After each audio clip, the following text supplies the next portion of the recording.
तवक्कुफ के बाद उड़ान भरने के लिए रनवे पर सांप की तरह रेंगने लगा और देखते देखते हवा में परवास करने के लिए पिकअप लिया ही था कि तमाम मुसाफिर सकते में आ गए। जहाज हाईजैक हो चुका था। अगवाकार फलस्तीनी थे और वो बार बार धमकी दे रहे थे कि अगर उनकी मांग पूरी नहीं की गई तो पूरे जहाज को उड़ा देंगे। माइकल दुर्गा की तरफ हैरती निगाहों से देख रहा था। दुर्गा लाशोरी तौर पर कह रही थी, ये हिंदुस्तान नहीं है, ये लंदन है, लंदन। माइकल दुर्गा के तंजिया जुमले पर सिर्फ मुस्कुरा रहा था। मुसाफिरों में सरासनगी फैली हुई थी। जहाज मुसलसल परवाज कर रहा था नामालूम मंजिल की तरफ। कुछ के सरों पर मौत रक्स कर रही थी, कुछ के दिल तेजी से धक धक का विरोध करने लगा था और कुछ अपनी मौत से पहले ही धीरे धीरे दम तोड़ रहे थे।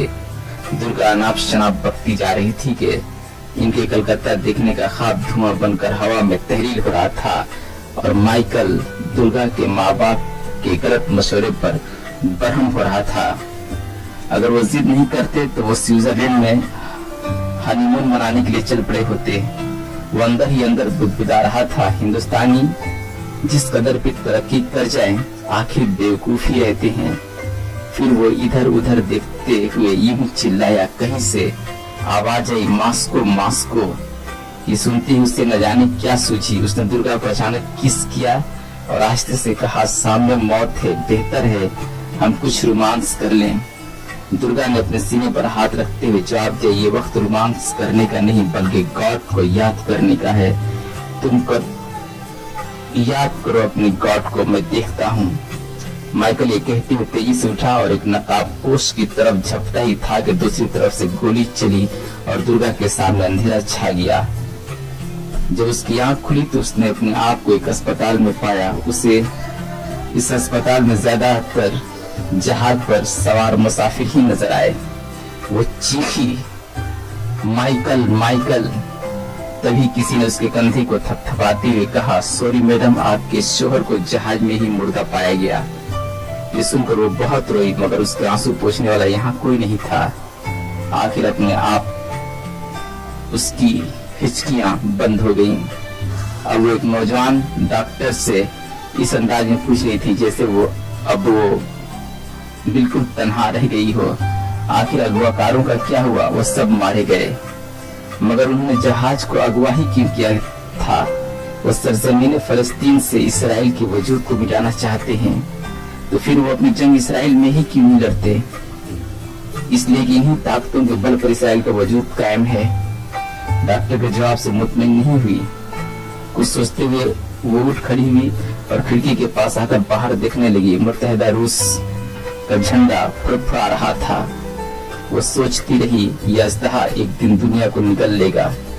वो देखती रही, कारवां दर कारवां मुफलिसी और भूख की आग से निजात का रास्ता तलाश करता रहा और लेनिन के कदावर मुजस्मे के नीचे से जम गफीर गुजरता रहा। वो यहाँ कुछ दिन रहना चाहती थी, मालूम करना चाहती थी इस देवकामत मुल्क के बारे में जो अब दूसरी आलमी जंग के बाद सुपर पावर बन चुका था, कि यहाँ के लोग किस तरह जिंदगी गुजारते हैं, किस तरह एक दूसरे के दुख और दर्द को समझते हैं और कैसे बिला तफरीक एक दूसरे का कामरेड बनकर रहते हैं। लहजा उसने अपने सिफारत खाने से रुजू किया और यहाँ एक कम किफायती होटल में शिफ्ट हो गई, जबकि बाकी मुसाफिर अपने वतन लौट चुके थे और साथ में उसकी मम्मी और पापा के लिए उसका अपना लिखा हुआ खत भी लेकर गए थे, जिसमें माइकल के खो जाने के गम का शिद्दत से इजहार हुआ था। दुर्गा नौकरी हासिल करने के लिए यहाँ ज्यादा परेशान नहीं हुई, बल्कि मामूली कोशिश से ही एक प्राइवेट ऑफिस में क्लर्क की हैसियत से नौकरी करने लगी। इसी ऑफिस में उसे चेखोव से मुलाकात हुई और फिर बात आगे बढ़ी और बगैर माँ बाप की इजाजत की उसने चेखोव से शादी कर ली। चेखोव एक सही नौजवान था।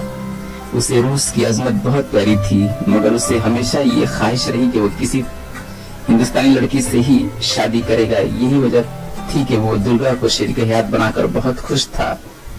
दुर्गा अब चेखोव की खुशी थी और चेखोव दुर्गा के लिए दुर्गा उसकी जिंदगी थी।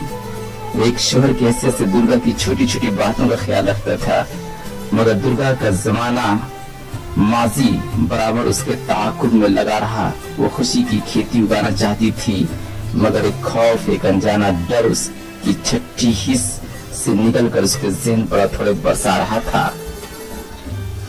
इस सरजमीन से उठने वाली बगावत की बू उसके नुथनों को अपनी जद में ले रही थी, क्योंकि उसने यहाँ लोगों को इतना खुश नहीं देखा जितना कि वो किताबों में पढ़ी थी। मुफलिसी, भूख का न थमने वाला रक्स शबाब पर था। सड़कों, गलियों और कूचों में बदमाशों का राज भी, और नौजवानों में लेनिनिज्म के खिलाफ एक नफरत भी। लोग सहमे हुए थे, कब कहाँ गोली चलेगी, कौन कैसे मर जाएगा। घर से निकला हुआ मुसाफिर वापस लौटकर आएगा भी या नहीं, ये कोई नहीं जानता था। इससे अच्छा मेरा इंग्लैंड ही था। खौफ की सरजमीन पर अपना घर बसाने वाली दुर्गा अंदर ही अंदर दुबदबा कर रह जाती।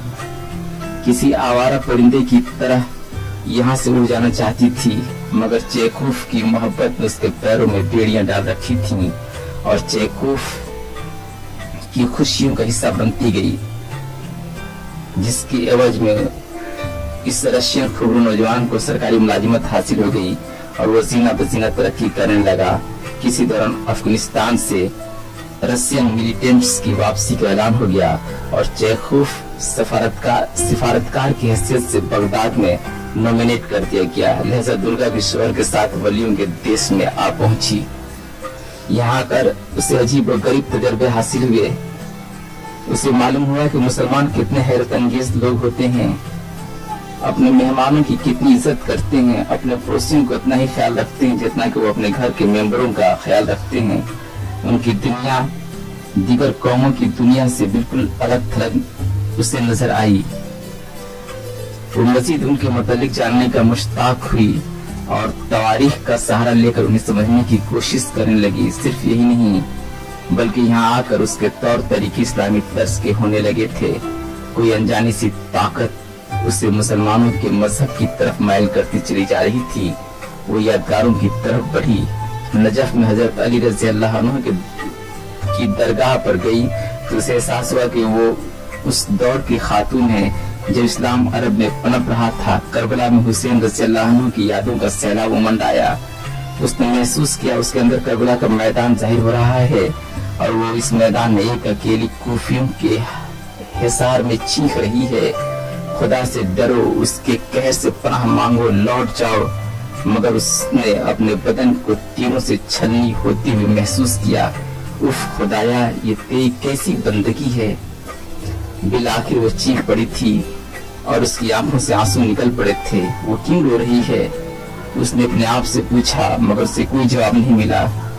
उस दिन वो बहुत मुतमईन थी। चेखोव उसे देखकर बोल पड़ा, देखा, ये मुसलमानों का वही शहर है जहाँ से निस्फ दुनिया पर अपनी हुकूमत के अहकाम जारी किया करते थे, मगर अब सरहदी इख्तलाफ ने इनमें नफाक का बीज बो दिया है। ये मुल्क तकरीबन 5 सालों से ईरान से मुसलसल लड़ रहा है, मगर इन दोनों में अब तक किसी भी मसालहत की सूरत नजर नहीं आती।